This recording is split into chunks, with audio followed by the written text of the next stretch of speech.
Trump ఆఖరికి యుద్ధ విరమణకు వచ్చారు. అసలు ఏమై ఉంటుందంటారు?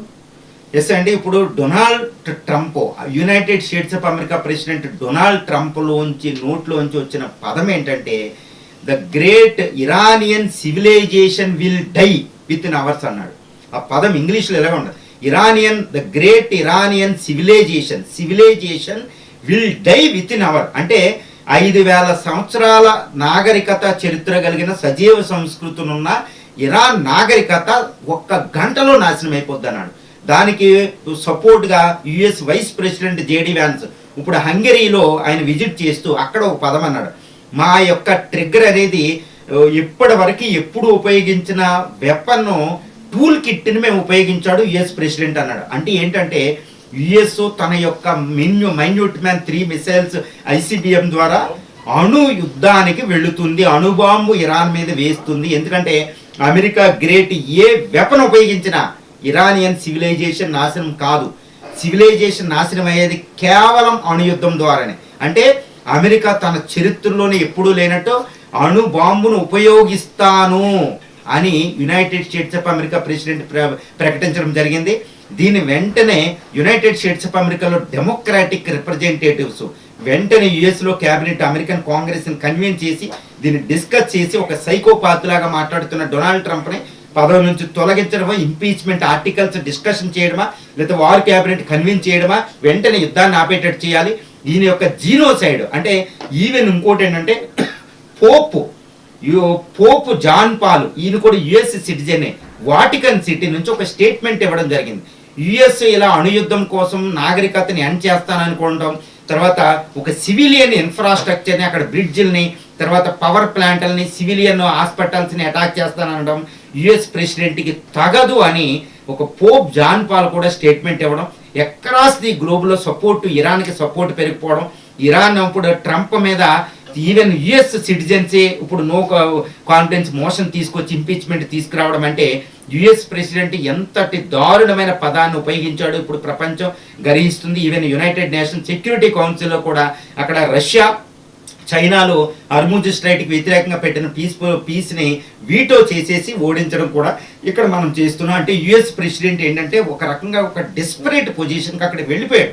అంటే ఏంటంటే ఇంకా ఈ యుద్ధంలో 39 రోజులు యుద్ధమైన ఇరాన్ ఆపలేని పరిస్థితి, హర్ముజ్ స్ట్రైట్ ఓపెన్ చేయని పరిస్థితి, భూతల దాడులు చేయలేని పరిస్థితి, అమెరికా సైన్యం అక్కడ ఉన్న పైలట్ను కూడా తీసుకురాలేని ఒక విపత్కర పరిస్థితుల్లో వెళ్ళి యుద్ధ విమానాలు వెళ్ళిన ఎక్కువ మరణాలు, తర్వాత the great US 5th generation fighters, air craft క్యారియర్లు నష్టాన్ని అనుకోవడం, వీటన్నిటిని చూస్తే ఏంటంటే యుఎస్ ప్రెసిడెంట్ డిస్పరేట్ పొజిషన్కి వెళ్ళిపోయి అన్ని వెపన్స్ విఫలమయ్యేటప్పటికి ఇంకా తిరుగులేని అస్త్రం ఏంటంటే ఒక సివిలైజేషన్, ఒక నాగరికతని డిస్ట్రాయ్ చేయగలిగే న్యూక్లియర్ వెపన్స్ ఉపయోగిస్తాను అనుకుంటూ ఒక అల్యూడెడ్గా ఆయన పదం ఉపయోగించేటప్పుడు ప్రపంచం అవాక్ అయిపోయింది అనమాట.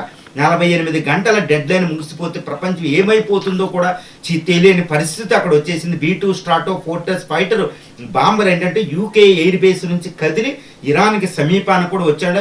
యాక్చువల్గా చెప్పాలంటే ఆ ఆర్మీ బేస్లు ఇరాక్, అమెరికా, ఇప్పుడు యూకేలో ఉన్న అంటే లండన్ సమీపంలో ఉన్న ఆ ఆర్మీ బేస్ దగ్గర నుంచి కదిలిన, ఎయిర్ బేస్ నుంచి కదిలిన B-2 స్ట్రాటో ఫోర్ట్రెస్లో ఈవెన్ న్యూక్లియర్ బాంబ్స్ కూడా ఉండే ఎయిర్ బేస్ అనమాట. కాబట్టి ప్రపంచం ఆశ్చర్యపోయిందనమాట ట్రంప్ చేసే పిచ్చి పని ఏంటని. అకార్డింగ్ టు యుఎస్ కాన్స్టిట్యూషన్ ఏంటంటే యుఎస్ ప్రెసిడెంట్ అనేది ఒక సుప్రీం ఆర్మీ కమాండర్ అనమాట. ఆయన చేతిలో న్యూక్లియర్ కమాండ్ కూడా ఉంటుంది. జేడీ వ్యాన్ చెప్పినట్టు యుఎస్ ప్రెసిడెంట్ చేతిలో ఉండే ఒక టూల్ కిట్ అంటే అది న్యూక్లియర్ బాంబే, న్యూక్లియర్ కోడే. కాబట్టి యుఎస్ రిప్రజెంటేటివ్స్ డెమోక్రటిక్ పార్టీ వెంటనే రిపబ్లికన్స్ కూడా కాల్ ఫర్ చేయడం ఏంటంటే బాబు ఇది ఆయన ఆపుదాం, యుఎస్ న్యూక్లియర్ కోడ్ని ఆయన చేతిలో లేకుండా చేయాలన్నట్టు మాట్లాడడం అంటే ప్రపంచం అంతా ఏం అవ్వాలో కూడా తెలియని పరిస్థితి. ఎందుకంటే అది యుఎస్ ఇప్పుడు ఇరాన్ మీద న్యూక్లియర్ బాంబు వేస్తే మాత్రం అది చైన్ రియాక్షన్ వెంటనే 3వ ప్రపంచ యుద్ధం. అసలు ఇరాన్ మీద బాంబు వేస్తే ఈ ప్రాంతం మిడిల్ ఈస్టే కాదండి, ఆ పక్కన ఉన్న మన India, south Asia, central Asia, తర్వాత ఆఫ్రికా, మేనా రీజన్, తర్వాత ఈస్టర్న్, సౌత్ యూరోప్ కూడా దెబ్బతినే పరిస్థితి ఉంది. అది అక్కడతో యుద్ధం ఆగదు. చాలా ఘోరమైన పరిస్థితి లాస్ట్ మినిట్లో ఆగడం జరిగింది. అంటే ట్రంప్ ఒక US president untenable, unbecoming to the great US అండి. యుఎస్ అనేది ఒక గ్రేట్ నేషన్ అనమాట. అంతర్జాతీయ చట్టాలను ఇప్పుడు ప్రవేశపెట్టింది. అణుబాంబులు వేయాల్సిన అవసరం యుఎస్కి ఏమాత్రం కూడా ఉండదు. కానీ వ్యూహం లేకపోవడం వల్ల, అనాలోచితంగా రావడం వల్ల. ఎందుకంటే నేను ఎందుకు చెప్తున్నానంటే 1979లో ఇస్లామిక్ రెవల్యూషన్ తర్వాత ఇప్పుడు 2026 వరకు 47 సంవత్సరాలుగా 10 మంది యుఎస్ ప్రెసిడెంట్లు యుఎస్లో రావడం జరిగింది. 10 మంది యుఎస్ ప్రెసిడెంట్లు ఎవ్వరు కూడా 1979 2026 వరకే ఇరాన్ మీద అటాక్ చేయలేదు. ఎందుకంటే ఇరాన్ యొక్క శక్తి దాంట్లో జోగ్రఫీలో హర్ముజ్ స్ట్రైట్లో ఉంది.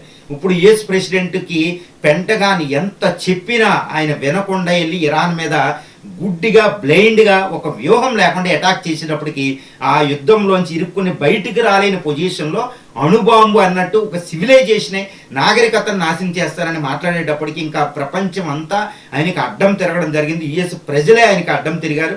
యుఎస్ కాంగ్రెస్ కూడా ఆయనకి మీద ఇప్పుడు ఇంపీచ్మెంట్ ఆర్టికల్స్ని ఇప్పుడు ప్రస్తుతం యుఎస్ కాంగ్రెస్ మీటింగ్లో అక్కడ జరిగే మీటింగ్లో ఆయన మీద ఇంపీచ్మెంట్ ఆర్టికల్ డిస్కషన్ చేస్తున్నారంటే యుఎస్ ప్రెసిడెంట్ ఘోరాతి ఘోరంగా యుద్ధం నడిపించాడు. ప్రపంచాన్ని ఈ brought the world to on the brink of the third world war అని అణు యుద్ధానికి దగ్గరలో తీసుకొచ్చేసాడు అనమాట.